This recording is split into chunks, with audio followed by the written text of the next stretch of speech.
আসসালামু আলাইকুম guys, welcome to our new blog. তো আজকের ভিডিওতে আমি আপনাদের সাথে শেয়ার করব আমি চাঁদ রাতে সারাদিন কি করলাম সব কিছু শেয়ার করার চেষ্টা করব আপনাদের সাথে। আমরা কালকে রাতে হচ্ছে বাসা থেকে দাদুর বাড়িতে এসেছি অ্যান্ড আজকে দাদুর বাড়ির আমার ফার্স্ট ডে অ্যান্ড আমি এখন আমাদের কোরবানির গরুটা দেখিনি অ্যান্ড আপনাদেরকেও দেখাইনি অ্যান্ড আমিও এখন যাবো আমাদের কোরবানির গরুটা দেখার জন্য। আমাদের কোরবানির গরুটা আরও 2 দিন আগে কেনা হয়ে গেছে, কিন্তু আমরা তো কালকেই মাত্র এলাম, কালকে রাতে যেহেতু এসেছি তাই রাতে আর দেখা হয়নি। তো এখন আমি যাব কোরবানির গরু দেখতে অ্যান্ড আপনাদেরকে দেখাতে। আর আমি এখন এসেছি হচ্ছে একটু ছাদে আপনাদের ইন্ট্রোটা দেওয়ার জন্য। আর ছাদে অনেক রোদ অনেক গরমও পড়ছে বাড়িতে, কিন্তু চিটাগাং থেকে বেশি গরম বলে আমার মনে হয়। আর ছাদে এসেছিলাম আপনাদেরকে ইন্ট্রো দিতে, যেটা বললাম। অ্যান্ড এখন যাব নিচে অ্যান্ড গরু দেখতে। তো গাইস, আগে আপনাদের সাথে আমরা বাড়ির ভিডিও শেয়ার করেছি, তো এখন আর করছি না। চলুন যাওয়া যাক। এখন হচ্ছে এই যে আমরা যাচ্ছি ফুফির বাড়িতে, যেহেতু গরুটা ফুফির বাড়িতে রাখা হয়েছে। এই যে আমাদের বাড়ির, আমি আগের বারে যখন ভিডিও ছেড়েছিলাম তখন আপনারা এই বাঁশের সেতুটা দেখেছিলেন। এটাকে আপনারা আমাদের এখানে বাঁশের পোল বলা হয়। তো এইটাতে করে আমরা জাস্ট এই পোলটা পার হলেই ফুফির বাড়ি অ্যান্ড এই পোলটা পার হলে দাদুর বাড়ি, তো একদম কাছাকাছি বাড়ি দুটো। তো সেজন্য আমরা যখন আসি, আমরা তো 4-5 দিনের জন্য আসি। সো দুই বাড়ি তো একই মানুষ, তাই দুই বাড়িতে রান্না করা হয় না, জাস্ট এক বাড়িতে রান্না করা হয়, যেটা ফুফির বাড়িতে রান্না করা হয়। তো আমরা ওখানে গিয়ে খাওয়া দাওয়া করি অ্যান্ড হচ্ছে ওখানে আমাদের কোরবানির গরুটা রাখা হয়েছে, যেহেতু ওখানে স্পেস আছে। এ পাশে তো কোনো স্পেস নেই গরু রাখার মতো। তো এই যে আমি এখন আমার জ্যাঠাতো বোন অ্যান্ড আমি যাচ্ছি আমার কাজিন, তো যার সাথে আমি আগেরবার আপনাদেরকে হয়তো পরিচয় করিয়ে দিয়েছিলাম অ্যান্ড এবার আবার করে দেবো ইনশাল্লাহ। তো এই যে ও যাচ্ছে সামনে অ্যান্ড আমি যাচ্ছি অ্যান্ড ওই যে আপনারা দেখতে পাচ্ছেন আমাদের কোরবানির গরু। আলহামদুলিল্লাহ, এটা হচ্ছে আমাদের এবারে কোরবানির গরু অ্যান্ড এটার প্রাইসটা হচ্ছে আই থিঙ্ক 1,10,000 টাকা। তো এটা হলো আমাদের কোরবানির গরু। এই যে দেখতে পাচ্ছেন, আমার তো কোরবানির গরুটা খুবই ভালো লেগেছে। অ্যান্ড দেন আমি এখানে দেখতে পেলাম কাঁচা খেজুর। এটা গাছ থেকে এক্ষুনি হচ্ছে পেরে নিয়ে এসেছে, আর এটা লবণ পানিতে হচ্ছে ডুবিয়ে রাখা হয়েছে। এটা নাকি এখানে রাখলে পেকে যাবে, তা কিছু আমি জানি না, কিন্তু আমার ভালো লেগেছে তাই আমি কয়েকটা নিয়ে নিয়েছি। অ্যান্ড এখানে আমি দেখতে পেলাম জাম্বুরা। আপনাদের ওখানে এই ফলগুলোকে কী বলে অবশ্যই কমেন্টে জানাবেন। অ্যান্ড খুব সুন্দর এগুলো গাছে ধরেছিল, আর অনেকগুলো কাঁঠালও ধরেছিল আমার ফুফির বাড়িতে, এই যে একদম বাড়ির সামনে এগুলো। তো দেখে ভালো লাগলো। অ্যান্ড দেন আমি হচ্ছে খেজুরগুলো খাচ্ছিলাম। খেজুরগুলো কিন্তু খেতে খুবই মজা ছিল, কাঁচা হলে একটু কষ্ট ছিল বাট অনেক মজা ছিল। অ্যান্ড দেন হচ্ছে গাইস, ওর কথা মনে আছে? রোজা আমার জ্যাঠাতো বোন। তো ওকে আগেরবার আপনারা ওর সাথে পরিচয় হয়েছেন অ্যান্ড এবার হচ্ছে আমি ওকে দেখতে পেয়ে ওর সাথে একটু কথা বলছিলাম আর দুষ্টামি করছিলাম। ও আমাকে অনেক কথাই বলতেছিল বসে বসে, যেগুলো আপনার সাথে আর শেয়ার করাটা সম্ভব হয় নাই, যেহেতু আমি ভয়েস দিচ্ছি, তো রিয়েল ভয়েসটা আর দেওয়া যায়নি। তো এই যে ও আমাকে অনেক কথা বললো অ্যান্ড দেন আমি ওকে নামিয়ে দিলাম, বললাম এবার যাও বাই। তারপরে ও বললো আপু আমাকে ঘুরতে নিয়ে চলো। তাই না হচ্ছে আমি আর ও মিলে এখন যাচ্ছি ওই যে ফুফির বাড়ির অপোজিট সাইডে যে এরিয়াটা আছে ওখানে। আগেরবার আপনাদেরকে ওই এরিয়াটা দেখানো হয়েছিল খুবই অল্প, তো এবার ভালোভাবে ইনশাল্লাহ দেখাবো। তো চলুন যাওয়া যাক। ওই এরিয়াটা খুবই সুন্দর, যেটা আপনারা এখন গেলেই বুঝতে পারবেন। অ্যান্ড এই যে আমি আর ওই যাচ্ছি জাস্ট।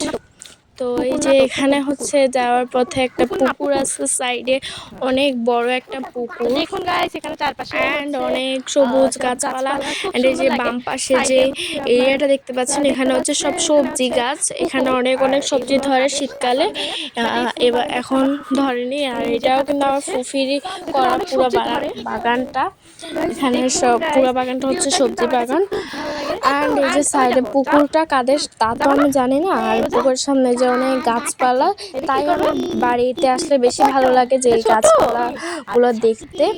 আর এই সাইডটা তো আমার বিশেষ করে মোস্ট ফেভারিট একটা এরিয়া। তো দেখুন গাইস, কত সুন্দর ধান ক্ষেত, সামনে একদম গ্রিন, অ্যান্ড এখান থেকে আকাশ দেখতেও খুবই সুন্দর লাগছে। অ্যান্ড ওখানে হচ্ছে আমার ফুফিতে গরুদেরকে বেঁধে রাখা হয়েছে। অ্যান্ড এই যে রোজা বলছিল, এই যে দেখো ওখানে গরু, তো মেনলি গরু দেখতে এই সাইডটাতে আসে, গরু অনেক পছন্দ করে। অ্যান্ড দেন হচ্ছে এই যে আমি এখানে একটু হাঁটছিলাম, জায়গাটা আমার খুবই খুবই খুবই খুবই ভালো লাগে। তো আপনাদের কেমন লাগছে অবশ্যই কমেন্টে জানাবেন, আর আপনাদের কার কার বাড়িতে এমন এমন জায়গা আছে অবশ্যই আমাকে কমেন্টে জানাতে পারেন। অ্যান্ড এই যে আমি আর ও মিলে হচ্ছে এখন একটু ঘুরছিলাম, জায়গাটা কিন্তু আসলে খুবই জোস। এখানে একটা ছোট খাল টাইপসেরও আছে, আর এই যে এখানে খুবই ভালো লাগছিল জায়গাটাতে। তো এখানে তাই একটু ঘুরে গেলাম। তো এখন যেহেতু অনেক রোদ, একটু দুপুর হয়ে এসেছে, তাই এখান থেকে এখন চলে যাচ্ছি বাড়িতে আবার। আর এখানে পড়শি আপু অ্যান্ড সুবাও চলে এসেছে আমাদের সাথে, যার জন্য পড়শি আপু হচ্ছে আমার জ্যাঠার বোন, আর সুবাকে তো চিনে নিই, আমার বোন। অ্যান্ড দেন আমরা এখন চলে যাচ্ছি আবার। এই যে রোজাকে অনেক বুঝিয়ে সুঝিয়ে নিয়ে যাচ্ছি, সে কোনোভাবেই যাবে না। অ্যান্ড ওকে হচ্ছে এখন রুমে দিয়ে আসতে হবে, ওদের রুমে। তো ও কোনোভাবেই যেতে চাচ্ছিল না, ও বলছিল আমি এ বাড়িতে থাকবো, বাট এ বাড়িতে থাকলেও বারবার পানিতে চলে যাচ্ছে বা গরু দেখার জন্য একা একা চলে যাচ্ছে। তাই আমরা তিনজনে মিলে ওকে বুঝিয়ে বাজিয়ে এখন নিয়ে যাচ্ছি তাদের বাড়িতে ফ্যানের নিচে, কারণ ও অনেক ঘামাচ্ছেও। তো কোনোভাবেই যেতে যাচ্ছিল না, তো আমরা ওকে বলে নিয়ে যাচ্ছি যে আমরা এখন ছাদে যাব, ছাদে গিয়ে ঘুরতে যাব, তো চলো এখানে তোমাকে মশা কামড় দিবে। তো এইভাবে অনেক কিছু বুঝিয়ে সাজিয়ে তো ওকে নিয়ে যাচ্ছিলাম। অ্যান্ড এখানে যে হাঁস দেখলাম, এই হাঁসগুলোর নাম কি আপনারা জানলে অবশ্যই কমেন্টে জানাবেন। হাঁসগুলো যাওয়ার সময় অবশ্যই আপনাদের চোখে পড়তে পারে। তো এই হাঁসগুলো খুবই অদ্ভুত লাগে আমার দেখতে। তো আমরা এখন যাচ্ছি। ও ও কোনোভাবেই যেতে চাচ্ছিল না। পোলটার সামনে এসে ও বলছিল আমি যাব না, আমি যাব না। তাও ওকে বুঝিয়ে সুঝিয়ে কোনোভাবে বাড়িতে নিয়ে আসা হয়েছে। অ্যান্ড এই যে আমরা এখন যাচ্ছি, অ্যান্ড ও বাড়িতে এসেই দৌড় দিচ্ছে ছাদের সিঁড়ির দিকে। কিন্তু ছাদের সিঁড়ির দিকে ও যখন দৌড় দিল, এখন তোকে আর কিছু বলার নেই। তাই ওর আপু এখন ওকে জোর করে টেনে টেনে রুমের দিকে নিয়ে যাচ্ছে, তাই ও খুব কান্না করছিল। অ্যান্ড দেন আমি ওকে এসে বারান্দাতে লুকিয়ে রাখলাম। তা আর ও কী করছিল সেটা জাস্ট দেখুন আপনারা। ওকে এখন এখানে খুঁজতে আসলে দেখবেন ও উত্তর দিবে।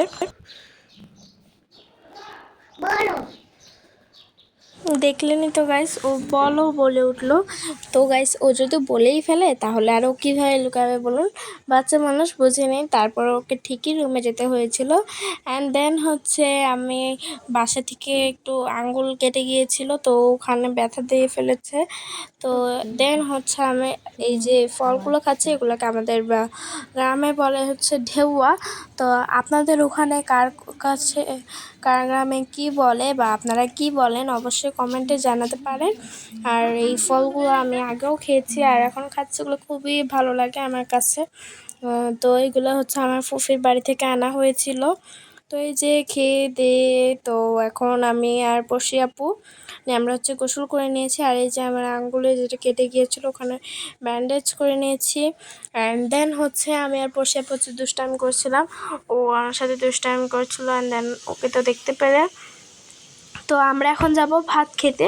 তো তার আগে আমি একটু চুলটা আঁচড়িয়ে নিয়েছি, অ্যান্ড ওই পাশে ও করে আঁচড়াচ্ছে। অ্যান্ড দেন হচ্ছে আমি আর পড়শি আপু মিলে এখন যাচ্ছি ভাত খেতে। তো চলুন যাওয়া যাক ভাত খাওয়ার জন্য। তো অনেক গরম গাইস, তাই আমি চুলটা এখন ভেজা চুলই বেঁধে নিয়েছি, বিকজ অনেক গরম। অ্যান্ড দেন এই যে আমি এখন চলে এসেছি খেতে। আমি আসার আগেই সবাই এসে গিয়েছে, আমি আস্তে আস্তে আসছিলাম। অ্যান্ড দেন এসে দেখতে পেলাম এখানে এই যে সবাই অলরেডি খেতে বসে গিয়েছে। অ্যান্ড দেন আমিও খেতে বসে গেলাম। অ্যান্ড এখানে এই যে সবাই খাচ্ছে। অ্যান্ড দেন আমিও খেয়ে দিয়ে এখন যাচ্ছি বাড়ির দিকে, এখন একটু ঘুমাবো বাড়িতে গিয়ে। আর এখানে অনেক গরম, তো গাইস এই যে আমার সাথে পড়শি আপু যাচ্ছে, আমরা সারাদিন দুজনে একসাথে হাঁটি। তো এই যে ও যাওয়ার সময় সাথে দুষ্টামি করছিল, বলছিল দেখো গাছের উপর এটা, গাছের উপর ওইটা, আসলে কিছুই ছিল না। অ্যান্ড দেন গাইস এখন আমি ঘুম থেকে উঠে গিয়েছি, যেহেতু ভিডিওটা ওখানে অফ করে এখানে আবার অন করছি তাই আপনারা বুঝতে পারছেন না। তো আমি একটু ঘুমিয়ে নিয়েছিলাম। তো এই যে বিকেলবেলা এখন আমি পড়শি আপু অ্যান্ড দেন সুবা আমরা এখানে একটু ঘুরতে এসেছিলাম ছাদে একটু। অ্যান্ড দেন এখন হচ্ছে সন্ধ্যা হয়ে গেছে, আমরা এখন যাব চাঁদ দেখার জন্য। তো তো গাইস এই যে আমরা এখন যাচ্ছি চাঁদ দেখার জন্য ছাদে। আর ছাদে এসে দেখতে পেলাম গাইস চাঁদ, কোথাও চাঁদ দেখা যাচ্ছে না। আমরা এখানে আমাদের ছাদ থেকে তো চাঁদ দেখাই যাচ্ছে না। অ্যান্ড দেন আমাদের সবারই মন খারাপ হয়ে গেল। তো আমরা ভেবেছিলাম আবার পরে আসবো, যদিও পরে আর আসা হয়নি। অ্যান্ড দেন আমরা এখন নিচে চলে এসেছি, আর এখন আমরা এন্টারটেনমেন্টের জন্য হচ্ছে খেলছিলাম। আর আমরা তো এখানে তিনজন বড় তিন পাশে দাঁড়িয়েছিলাম, আর যা খেলার এই যে ছোট তিনজন খেলছিল, একজনের চোখ বেঁধে দিয়েছে আর দুইজন হচ্ছে দৌড়াদৌড়ি করছে। অ্যান্ড দেন আমরা এটা দিয়ে একটু অনেক বেশি বোরিং ফিল করছিলাম। অ্যান্ড দেন হচ্ছে আমরা তাই বালিশ খেলা খেলছিলাম। তো এই যে এর মধ্যে ওরা একটা প্যাচাল বাঁধিয়ে দিয়েছিল, তাই আমরা খেলা টেলা বন্ধ করে তো আমরা এখন চলে এসেছি একটু মেহেদি লাগাতে। আমি তো মেহেদি লাগিয়ে ফেলেছিলাম, তো যেটা আপনাকে সকালে বলেছিলাম হয়তো। তো এখন আমি একটু আম্মুকে মেহেদি লাগিয়ে দিচ্ছি। আমি তেমন ভালো পারি না, যাই পারি তাই একটু আম্মুকে লাগিয়ে দিই প্রত্যেক বছর। তো এই যে আম্মুর এক হাতে আমি একটু লাগিয়ে দিচ্ছি। তো সিম্পলভাবে আমি এবার মেহেদি লাগিয়ে দিয়েছি আম্মুকে একটু। তো গাইস আমার আজকের ভিডিও ছিল চাঁদ রাতের ভিডিও এ পর্যন্ত। ভালো লাগলে লাইক কমেন্ট শেয়ার করতে ভুলবেন না, আমার জন্য সাবস্ক্রাইব করে দেবেন। আসসালামু আলাইকুম গাইস, 2-3 দিনের ভিতর ঈদের ব্লগ পেয়ে যাবেন ইনশাআল্লাহ। Bye bye.